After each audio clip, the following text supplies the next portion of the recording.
지금은 무더운 여름철입니다. 그런데 밖에 들녘에 나가면 많은 식물들이 자라는 계절입니다. 이 계절에 우리는 농촌에서 잘 알고 있는 것은, 또 그리고 그렇게 살고 있는 것은, 밭에다가 논에다가 씨를 뿌리고 그리고 그걸 잘 가꾸고 잘 자라나고 있는 그것을 우리는 함께 지내고 있습니다. 그러잖아요. 오늘 이 본문에 사도 바울은 로마 감옥에서 편지를 쓴 겁니다. 골로새 지방에 있는 성도들에게 이 말씀을 전하는 것인데, 여기에 이 말씀입니다. 중요한 것은 이렇게 말씀합니다. 하나님을 아는 지식에 자라는 자가 되기를 원한다, 그런 겁니다. 다시 말하면 여기에 이를 말씀하는 거죠. 뭐라고 말씀하냐면, 우리가 듣던 날부터 자라야 한다는 것이에요. 중요한 말씀입니다. 여러분, 하나님의 말씀을 들으면서 삽니다. 하나님의 말씀을 들으면서 사는데, 그 듣는 그 말씀들이 우리의 마음 밭에 씨앗으로 던져집니다. 마태복음의 13장에 예수님은 씨앗 비유를 말씀하십니다. 그 씨앗 비유를 말씀하실 때에 이렇게 말씀하십니다. 한번 들어보세요. 마음에 밭이 있습니다. 그 다음에 거룩한 씨앗을 뿌립니다. 그런데 이 말씀하십니다. 천국은 말씀을 듣고 깨닫지 못한 자는, 또 말씀을 듣고 깨닫는 자는 나눠서 말씀하시는 걸 들어요. 마태복음 13장에 이런 말씀합니다. 똑같은 말씀의 씨앗이 던져지지만 듣기는 듣는데 깨닫지 못하는 자가 있습니다. 똑같이 하나님의 말씀이 많은 사람들의 마음의 밭에 거룩한 그 씨앗이 뿌려지지만은 그 말씀의 씨앗이 듣기는 들어요. 그런데 그 마음의 밭의 형편에 따라서 예수님 말씀하세요. 이런 형편이 있고 이런 형편이 있고 이런 형편이 있다고 마음의 밭에 대한 종류를 말씀하셨어요. 그런데 제일로 좋은 마음의 밭은, 좋은 밭은 옥토라고 말씀합니다. 그 옥토라고 하는 말은 이렇게 표현합니다.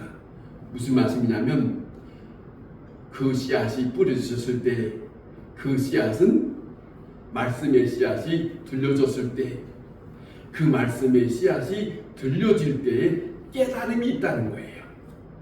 깨달음이 있는 자는 그 마음의 옥토의 밭이라고 말씀하십니다. 똑같이 앉아있는 것 같으나 마음의 밭은 다 같지 않습니다. 정말로 중요한 것은 뭐라고 말씀하냐면, 천국은 하고 말씀이라, 천국은 하고 말씀하신 거예요. 예수님은 여러 가지로 비유를 하셨어요. 천국은 부푸는 것이다. 천국은 많은 것들을 얻는 것이다. 천국은 작은 씨앗이 점점 커서 많은 새들이 깃드는 것이다. 이런 말씀을 하셨는데, 그 말씀하실 때에 예수님은 그 말씀 속에 뭘 말씀하시냐면, 가만히 있는 것이 아니라 점점 왕성해졌다. 이런 표현을 쓰고 있어요. 점점 잘하고 있다라고 하는 표현을 쓰고 있어요. 천국을 말씀하실 때, 천국은 마음 밭에 말씀을 뿌려주고 있는데, 그 듣는 말씀이 우리 마음속에 하나의 천국을 이루고 있다는 거예요. 아시겠습니까? 말씀을 듣는데 깨달은 자는 그 마음의 천국이 점점 넓어져요. 그런데 듣기는 듣는데 깨달음이 없어요. 성경에서 구약과 신약에 가장 무서운 말씀이 있습니다. 이사야서에 이런 말씀합니다.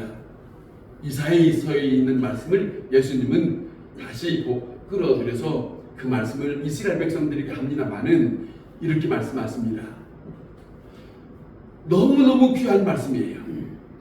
다른 이방 사람들이 듣지 못하는 선택받았다고 하는 이스라엘 백성들에게 말씀하시는 것이 있는데 저들에게 하는 말씀입니다. 너무 안타까워서 하는 말씀입니다. 듣기는 듣는데 깨닫지 못하고 보기는 보는데 알지 못하고 이렇다는 거예요. 이것이 제일로 불쌍하다는 겁니다. 여러분, 눈이 있습니다. 눈이 있는데 보기는 보는데 알지 못한다면 이건 병드는 거 아닙니까? 귀가 있습니다. 귀가 있는데 듣기는 듣는데 깨달음이 있다면 병든 거 아닙니까? 무서운 것이 무엇이냐면 심지어 이렇게 말씀합니다. 깨닫지 못하게 하여, 마가복음 4장 12절에 깨닫지 못하게 하여 라고 하는 말씀을 있어요. 그 말씀 속에는 이런 겁니다. 못된 사람에게는 깨닫지 못하게 하여 스스로 죄 사함 받기 위하여 나오는 자가 되지 않게 하려 하심이라. 무서운 말씀입니다. 여러분, 이 세상의 모든 것들은 다 자라게 되어 있습니다. 성장하게 되어 있습니다. 다시 말하면 사람들에게 듣는 것도 점점점 지식이 커지게 되어 있습니다. 많은 것을 깨닫는 사람에게는 마음에 기쁨이 있고 감격이 있고 감동이 있습니다. 이런 얘기가 있습니다. 하나 말씀드리면 어떤 분이 여자 일생에 대해서 이렇게 표현을 했어요. 한번 들어보세요. 그럴듯합니다. 어렸을 때는 아가씨라고 부른다지요. 여자는. 그 다음에 조금 지나고 난 다음에 혼기가 들어서면 신부라고 부른답니다. 그 다음에 조금 지나서 아이를 출산하면 어머니로 부르게 된다는 거죠. 그 다음에 시간이 지나고 난 다음에는 아주머니로 부르고 그 다음에는 할머니로 불러줍니다. 이 모습이 보세요. 아가씨로만 머물러 있는 거 아니에요. 아가씨로 머물러 있는 것만 아니라 점점 아가씨로부터 신부로부터 어머니로부터 아주머니로부터 할머니로부터 점점 다른 모습으로 성장해 가고 있어요. 그런 모습에 대한 표현을 하고 있습니다. 여러분, 믿음이라는 것은 하나님의 말씀을 듣고 사는 것입니다. 그 믿음에 대한 말씀을 듣고 사는 거예요. 말씀을 들으면서 그 믿음에 대한 것이 성장합니다. 들으면서 깨달아집니다. 들으면서 놀라운 일들을 경험하게 되는데 그 놀라운 일들을 경험할 때 세상 사람들이 알지 못하는 아주 신비로운 것을 경험합니다. 그것은 세상 사람들이 감당하지 못할 사람이 된다고 히브리서에 말씀하고 있어요. 무슨 말이냐면 하나님을 믿는 사람의 마음속에 그 믿음이 장성한 사람에게는 세상 사람들이 놀랄 일만큼 감당할 수 없는 그 말씀 때문에, 잘한 것 때문에, 아니 하늘나라를 바라볼 수 있는 사람이 됐기 때문에 이 세상에 그 어떤 것도 두려워하잖아요. 그 사람은 순결합니다. 이게 믿음의 사람입니다. 여러분, 우리에게 참 중요한 것은 하나님의 말씀을 듣기는 듣는데 깨닫지 못한 자가 되어서는 안 됩니다. 들으면서 저 말씀이 무엇이냐고 모르면 물어봐야 돼요. 모르면 알으려고 해야 돼요. 모르면 점점 뭔가를 알으려고 해야 점점 자라나는 거예요. 내가 모르는 상태에서 그대로 여기 또 앉았다가 가고 또 앉았다가 간들 아무 유익이 없습니다. 잘하지 않습니다. 여러분, 우리의 한 생명도 여러분 다 자녀들을 키워보셨지만은 건강하게 출생해서 건강하게 자라는 자녀가 있는가 하면 원치 않게 건강치 못한 자녀가 있다면 그 가정에 있는 모든 사람들이 활발하지를 못해요. 침울해져요. 뿐만 아니라 자라지 못한 자녀를 위해서 그 마음에 엄청난 고생을 합니다. 엄마가, 아빠가 잘하는 것은 부모를 기쁘게 하는 거예요. 잘하지 못하는 것은 부모의 걱정이 되는 거예요. 알았겠습니까? 우리에게 하나님의 말씀으로 믿음의 잘하는 것이 된다면 누가 기뻐해요? 하나님이 기뻐합니다. 오늘 아주 좀 쉬운 말을 좀 해보려고 그래요. 내가 믿음에 잘하는 것이 없다면 하나님이 걱정스러워해요. 아시겠습니까?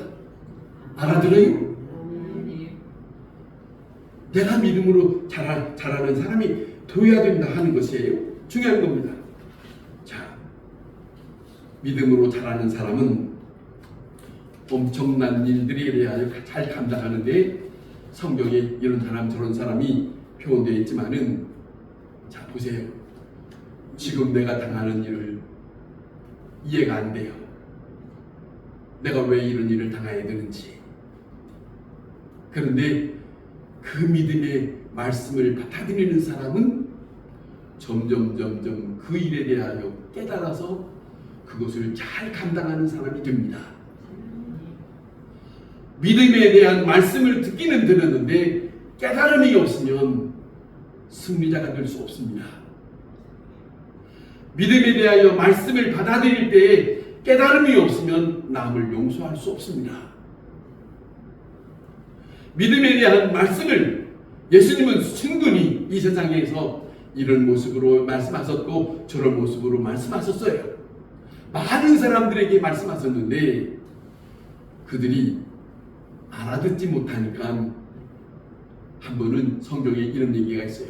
바리새인과 사두개인이 와서 예수님 앞에 여보시오 청년 예수, 당신이 우리에게 뭔가를 말씀해 주시오 그랬어요.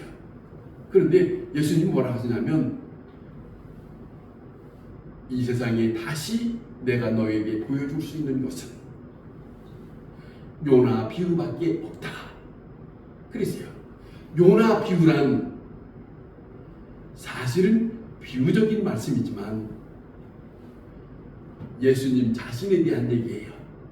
내가 죽고 사흘 만에 부활한다는 것을 너희는 알아야 된다. 너희가 그것을 알아야 된다. 여러분, 사도 바울이라고 있습니다. 이 본문을 전한 사도 바울이라는 사람이 예수님을 몰랐습니다. 그런데 예수님이 찾아오셔서 자기를 만나주고 난 다음에 이 사람이 점점 하나님에 대해서 알아가게 됐어요. 마음이 점점 커지게 됐어요. 그가 빌립보서에서 뭐라고 하냐면 나는 그리스도의 지식을 알았다. 나는 그리스도에 대한 것을 알았기 때문에 이 세상의 그 어떤 것과 바꿀 수 없다. 이게 믿음의 사람입니다. 이게 말씀으로, 이게 하나님에 대한 깨달음으로 자기에게 온 것을 당당하게 말할 수 있는 사람은 하나님에 대해서 아는 사람이기 때문에 흔들림이 없다. 이런 고백인 거예요. 자, 보세요.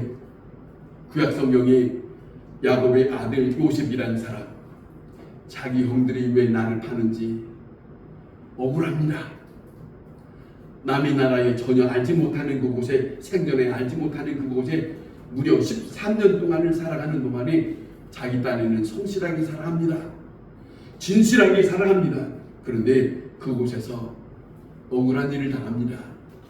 그곳에서 정말 어처구니없는 일들을 당합니다만은 그의 마음속에는 전날에 떠나기 전에 음성을 들은 말씀이 있어요. 그 음성이 많지는 않았어요.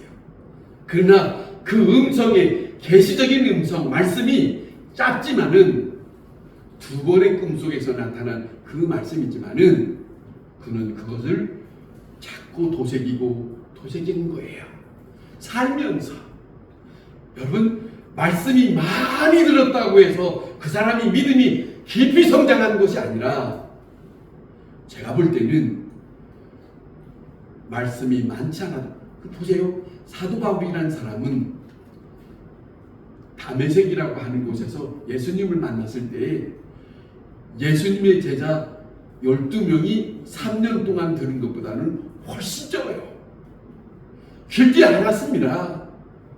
그러나 그에게 예수님이 내가 누구이고 내가 어떤 자인 것을 분명히 말씀하셨고, 내가 해야 할 일이 무엇이라고 하는 것을 분명히 들은 그것밖에 없어요. 다시 말씀드리면, 너는 내가 붙들었다. 내가 너를 붙들었고, 너는 나로 지난 일을 몰랐으나 너는 나의 일을 위하여 이제부터는 쓰임을 받을 것이다. 고용된 사람이 되었어요. 자기 스스로 그것을 받아들이게 됐고, 그 입장에 대해서 오직 하나님의 뜻에 대한 것만 생각을 했어요. 그렇게 생각했던 이 사람이 누가 가르쳐준 건 아닙니다. 자기 스스로 말합니다. 나는 그리스도를 알았기 때문에 지난날에 내가 가졌던 모든 이력, 내 가문, 내가 배웠던 것, 나의 과거의 어떤 것도 다 없어진다 할지라도 나는 그리스도 한 분이면 된다. 왜 이렇게 고백을 했을까? 이 속에 점점 말씀의 역사가 자라는 것이 있었어요. 자기 마음속에 남들이 알지 못하는 하나님의 놀라우신 천국이 이곳에서 자라나는 것이 있었어요. 그것이 힘이요, 그것이 용기요, 그것이 자기를 넘어뜨릴 수 없는 엄청난 능력이 그곳에 있었습니다. 그거라는 것이죠. 자, 보세요. 요셉이라는 사람이 자기는 몰랐는데 어려운 일을, 식량이 부족하다고 그 시절이 와서 자기 형제들이 찾아왔습니다. 형제와 맞닿았을 때 형제가 요셉이 누구, 저 젊은 청년이 총리가 누구인지를 알아보게 됐죠. 벌벌 떨게 됐습니다. 그런데 요셉은 그 형들을 알아보고 당당하게 말합니다. 형님들, 그렇게 떨 것 없습니다. 얼마나 너그러운지 보세요. 형님들이 나를 이곳에 보냈다고 생각하지 마세요. 하나님이 나를 이곳에 먼저 보냈습니다. 보세요. 마음속에 하나님의 말씀이 자라고 있었으니까, 마음속에 하나님의 뜻이 여기에서 자라고 있었으니까 그 형들을 용서할 수 있는 사람이 되었습니다. 여러분, 하나님의 뜻을 아는 사람의 삶은 이 속의 말씀을 듣고 그 하나님에 대한 그 말씀이 이 속에서 점점 자라고 있는 사람은 다른 사람이 경험하지 못한, 다른 사람이 알지 못하는 새로운 삶을 그들에게 나타내 보이고 있다. 이런 거예요. 스데반이라는 사람, 많은 사람들에게 공의해서 많은 사람들에게 저 멀리 자기 조상 때부터 있었던 얘기를 쭉 하고 있을 때 듣는 사람들은 저 스데반이 지금 무슨 말을 하고 있느냐, 자기네들을 공격하는 것으로만 생각하고 미워했어요. 그러나 스데반의 마음속에는 예수님을 알고 하나님의 세계를 알고 이 속에서 자기 마음 밭속에 하나님의 말씀이 넘치는 거예요. 이것을 가만히 있을 수 없습니다. 이것을 말할 수밖에 없습니다. 내가 어떤 일을 당해도 상관없습니다. 그 입장으로 그 눈을 쳤던 거예요. 결과적으로 그 많은 동료들로 인하여 돌로 맞아 죽었지만은 저들을 미워하지 않았다는 거예요. 하나님이여, 혹이라도 내가 이렇게 말하는 것이 저들에게 잘못된 마음을 일으켰는가 저들에게 용서하시옵소서. 저들의 잘못을 용서하여 주옵소서. 용서하는 마음이에요. 믿음의 말씀이 이 속에서 자란 사람은 하나님의 천국이 이곳에서 점점점 자란 사람은 하나님의 영과 함께하는 사람이다. 충분히. 자, 보세요. 여러분, 듣기도 하고 보기도 하고 하나님의 말씀을 들으면서 깨닫게 하고 깨달으면서도 자기 자신에 대해서 이러면 안 되는 것이구나 돌이켜요. 이것이 하나님의 말씀을 듣는 사람, 깨달은 사람, 그래서 하나님을 사모합니다. 그래서 하나님의 인내를 경험합니다. 그리고 난 다음에 점점 하나님과 함께하는 천국이 이 속에서 역사하고 있는 것을 경험하게 됩니다. 예수님 그랬어요. 천국 마음의 밭속에 뿌려진 마음의 밭속에서 자랄 것이다. 그 말씀. 마태복음 13장이 비유적인 말씀을 천국에 대한 비유 말씀하실 때 그 말씀을 하시죠. 심령 속에 점점 그 천국은 넘치도록 자랄 것이다. 어떤 것도 다 감당할 수 있을 만큼 남을 탓하는 게 아니에요. 오히려 그것도 감쌀 수 있을 만큼 충분히 잘할 수 있을 것이다. 보세요. 무슨 말씀이냐면 저 사람이 이해가 되지 않는 일들을 나에게 버린다 할지라도 사도 바울은 갈라디아서에 이런 말합니다. 참는다. 견딘다. 저 사람 저렇게 하는데 내가 어떻게 가만히 있어? 이거 말고 저 사람이 나에게 말하는 말이 맞지 않는다 할지라도 듣는 거예요. 받아들이는 거예요. 저 사람이 저렇게 하고 있는데 내가 어떻게 가만히 있을 수가 있어? 여러분 곰곰이 생각해 보세요. 성경을 들여다보면 성경의 말씀을 보면 예수님은 철저하게 이렇게 말씀하십니다. 너희가 어려움을 당할 수 있을 것이다.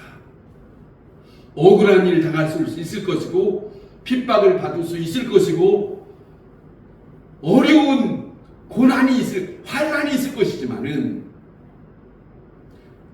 요한계시록에서 이런 말씀합니다. 참고 견디는 자가 구원을 얻을 것이다. 그랬지요? 참고 견디는 자가 승리자가 될 것이다. 되받아치는 게 승리자가 아니라는 거예요. 내가 어째서 저 사람한테 지고 살아야 돼야 그런 사람이 아니라는 겁니다. 예수 믿는 사람은 우리는 참 그게 쉽지 않죠. 좀 뭔가 무슨 말을 하면은 마음이 편치가 않아서 어떡하니? 이 돌아서서 저걸 한번 해줘 바로 저걸 한번 가서 뒤집어 엎어져 이러고 싶지.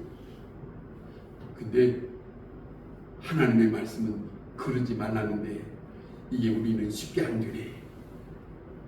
쉽게 안 돼. 저쪽에서 건드리면 가만히 두고 보자. 언젠가는 내가 복수를 할 거다. 속에서 칼을 가네. 근데 속에서 칼을 가는 사람은 이 속의 마음의 밭에 천국이 점점점 커진다, 작아진다.